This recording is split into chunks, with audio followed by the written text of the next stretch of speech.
I've got real estate expert, everything fancy schmancy expert, Jason Meister. What do you think of that? Well, the Palace, much more fitting.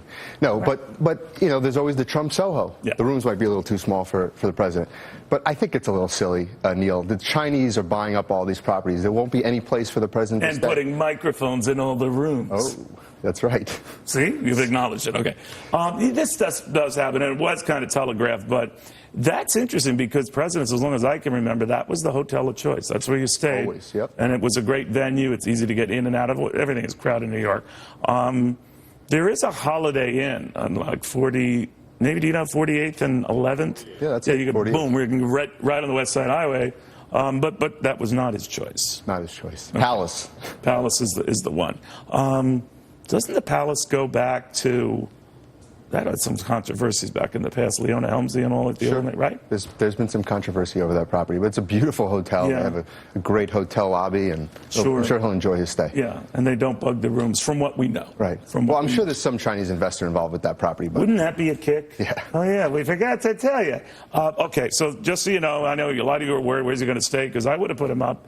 I mean, and we don't want anyone to be in that position. We've offered to the Pope when he's here, look, if you're looking for a place to stay, come on over. It'll be like bocce ball. All right, now, I want to talk about interest rates with you because I talk to a lot of young people who, believe it or not, seek my advice when it comes to getting mortgages.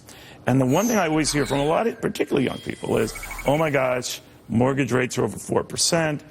And I missed the boat. And I'm thinking to myself, when my wife and I got our first mortgage, we were in the mid-teens. I'll leave it at that. Yeah. And we thought we were geniuses back in the 80s. So what is it that is freaking these guys out? It's the fear that the cost is going to go up. But the cost is not going to go up significantly. I think we're going to see rates rise 1/4 of a point, maybe 1/2 a point by the end of the year. I don't think they're going to raise rates in September. Consumer sentiment was down way down. This month, and I think that that's going to push the Fed decision. Also, you have a global sell-off. You don't think you'll see a rate hike next week, but no. We're still due. Everyone seems to think we're still due for one by the end of the year. We're due. I mean, for the last 7 years, Neil, we've had rates at the Fed rate at 0, and it's time. I mean, we've created asset bubbles because of that, because interest rates have been so low. Well, that's why young people are nervous, right? They figure I've missed my boat. What do you tell them? You're not going to miss your boat. I think the timing, I think we are due for a correction in the housing market in some, certain markets. I don't think across the board, but in a lot of the major cities like New York City, San Francisco, Miami, you've seen prices gone through the roof to these nosebleed levels. These markets notwithstanding, we're nowhere near the levels we were at the height of the housing boom. So a lot of folks come back and say, well, it would take a lot to sort of reverse this because we still haven't compensated. But we still have a lot of concerns of the overall economy, and that plays out in the housing market. People buy homes with jobs. We have an unemployment rate that's in the double digits, a real U6 unemployment rate about 10.4, 10.5%. We have a labor participation rate at a 38-year low.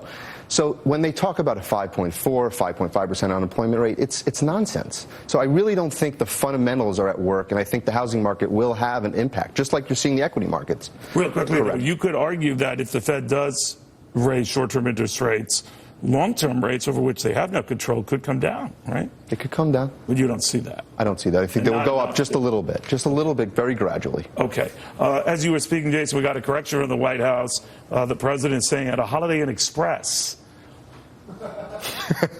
I just have fun with these stories because when they choose these venues for presidents, I'm like, because they have whole command teams. I mean, sometimes it's like 100 people, and that's just for one president. And then all these other guys come into town, and they all want to stay at the Primo Place. Well, right now it's the New York Palace Hotel, and it's not the Waldorf. That is like so 2014. A little more after this.